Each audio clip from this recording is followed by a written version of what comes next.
avert or sells the materials will face severe disciplinary sanctions in accordance with public service regulations. The Commissioner further charged the principals to ensure students have unhindered access to the tools during laboratory exercises, emphasizing that the success of the intervention will be measured by the scientific knowledge and examination performance of the students. This material has been distributed today are consumables for the conduct of WAEC and NECO examinations. We have charged the principals already to make proper use of them and ensure that these materials are made available to students for usage. Yes, they are of course called consumables, but they are still there for use for practical science material even after the examinations. Executive Chairman of Rivers State Secondary Schools Board, Anthony Eguregu, described the disappearance or sales of school equipment as unacceptable. He revealed that the board's science department has already begun auditing schools to ensure accountability for previously received materials. It is unacceptable for principals to receive this and allow these items to grow wings and disappear, because we had in the past where principals have received this and some of these things were found in the market places, and we don't want that to happen this time. In fact, that made us last year, we asked our science department to go and audit the schools to find out whether what they received in the past, some of them are still remaining. So we will also do the same, carry out some audit exercise. In their separate reaction, the principal of Community Senior Secondary School Okoloma, Mrs. Magba Clinton, and a counterpart from CSS Okoloboji, Lawrence Evule Lebochi, expressed gratitude for the intervention, which is timely and will allow schools to adequately prepare students for upcoming science practical examinations without the usual scramble for resources. Yes, we are assuring our board and the Ministry of Education that these materials that will be handed over to us today will be utilized optimally. And we are grateful for this because before this period, we know that these science materials, we don't used to have it before the exams, but we are very happy today seeing the materials before the exam. We are excited. Our governor is really trying, prioritizing education, at least making the children feel the impact of science in their educational career. So we are very happy. With this, we can no longer scramble for science equipment to conduct practical. This distribution of science equipment remains a regular feature of support that the administration of Governor Fubara continues to give to schools in the state. Tamuno Barabi Iblubo, Rstv News.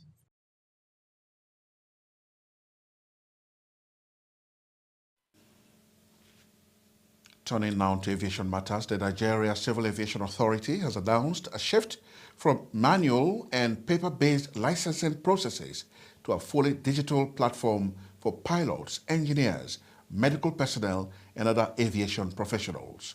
The new digital regime, expected to take effect from July 2, 2026, is aimed at eliminating the long delays and bureaucratic bottlenecks that have for years frustrated aviation professionals seeking licenses, renewals, and certifications from regulatory authority.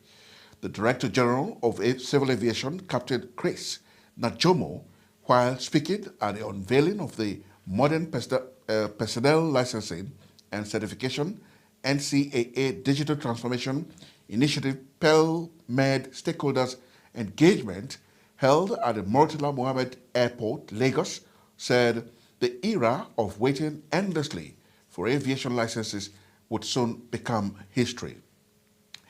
Najomo described the initiative as a major milestone in the authority's ongoing reform program, stressing that Nigeria's aviation sector could no longer afford to rely on outdated systems in a rapidly evolving global industry.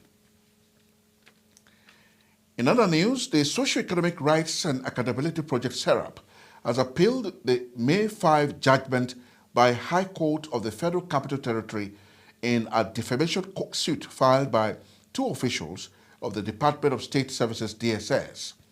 Justice Yusuf Halilu in the judgment ordered SERAP and its Deputy Director Kolawole Oluwadari to pay 100 million naira in damages to the DSS official Sarah John and Gabriel Ogundele issue public apologies, pay 1 million naira in litigation costs, and a 10% annual interest on the damages until fully paid. The notice of appeal was along with an application seeking a stay of execution of the judgment pending the determination of the appeal. In its notice of appeal, SERAP is arguing that the decision rests on fundamental legal and evidential errors that go to the root of jurisdiction and fairness in adjudication.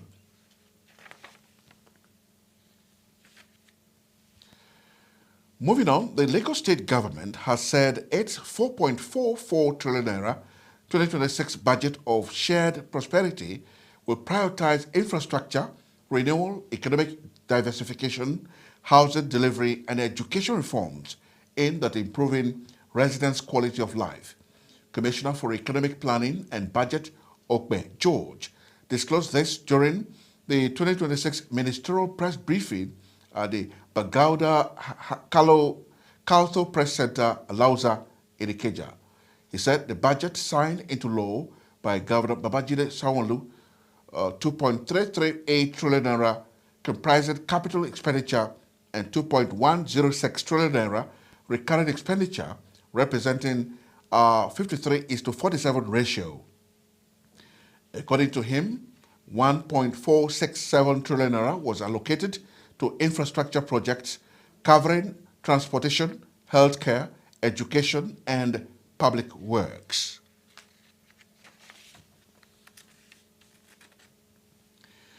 The National Agency for the Prohibition of Trafficking in Persons said the Supreme Court has affirmed the conviction and sentence of a human trafficking convict for trafficking, procurement for prostitution, and organizing foreign travel that promotes prostitution.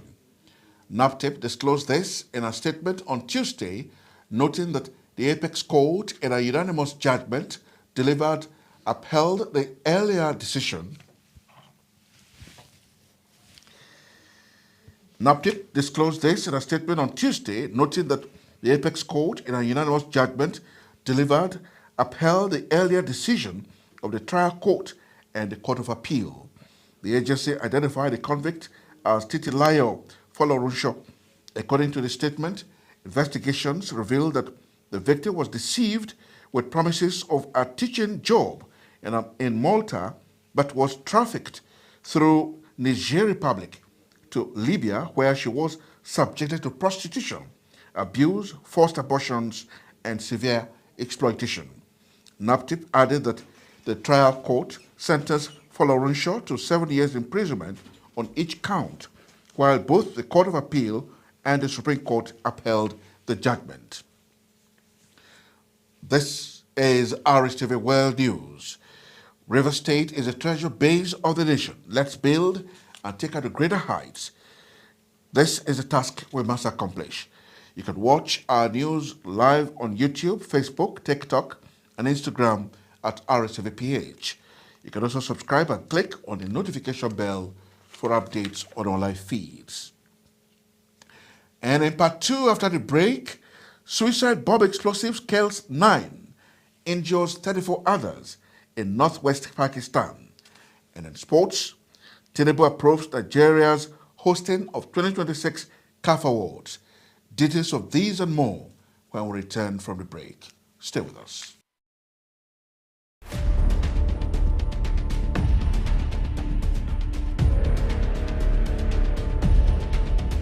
Rstv Television, the treasured station. From the creeks of the capital, we tell the stories. My name is Gostowa Anele, reporting for Rstv Television. Areas of agriculture, education, infrastructure. And the people who are concerned are actually calling for government intervention. Stakeholders believe state police could alleviate the burden of federal police. From River State to the world, we keep you connected. Story